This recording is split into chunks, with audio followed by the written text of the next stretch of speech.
Japan. 1979. You are a child walking home from school. The streets are empty. The sun is setting. And then you see her. A woman. Beautiful. Standing under a streetlight. She is wearing a surgical mask. She steps closer. Her eyes are calm. Almost kind. And she asks you a question that millions of Japanese children were taught to fear. Watashi, kirei? If you say no, she kills you on the spot. So you say yes. You tell her she is beautiful. And then she reaches for the mask. The mask comes off. Her mouth is slit from ear to ear. A wound. A permanent, carved smile.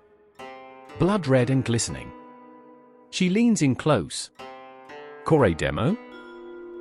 Say yes, and she carves your mouth to look just like hers. Say no, and she cuts you in half. There is no good answer. Or is there? Japanese children passed around 3 survival techniques. First, when she asks if she is pretty, answer, you are average. Not yes. Not no. Average. It confuses her. She freezes. And you run. Second, throw hard candy at her. The legend says she will stop to pick it up, 1 piece at a time, giving you just enough seconds to escape. Third, and this one is darker, say, I have somewhere important to be. The Kuchisake-onna, for reasons no one understands, will bow politely and let you pass. As if manners override murder. But where does she come from? One version says she was a samurai's wife, impossibly beautiful. Her husband, consumed by jealousy, took a blade and carved her mouth open. Are you still beautiful now? She died. But she did not stay dead. Another version is more modern. A woman went to a cosmetic surgeon. The anesthesia failed. She felt everything.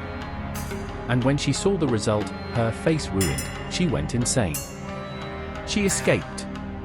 And she has been asking the same question ever since. But here is what makes Kuchisake-onna different from every other ghost story. In 1979, people actually believed she was real.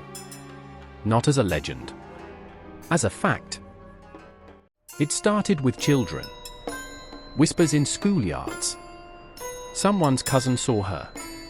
Someone's neighbor heard the scissors. Within weeks, it spread to every prefecture in Japan. Schools began closing early. Parents drove their children home. Police increased patrols. Sightings were reported in Gifu, Nagano, Osaka, Hokkaido, everywhere.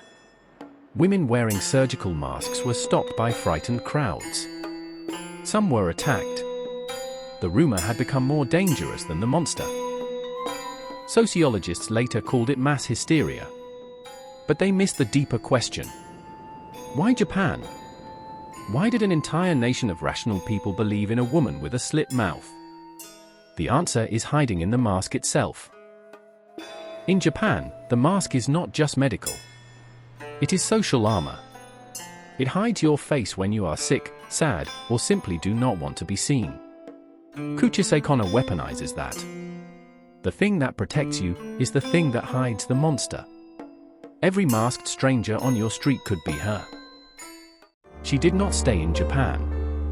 South Korea has her, the red mask. China calls her the carved woman. She appeared in American horror films, manga, anime, video games.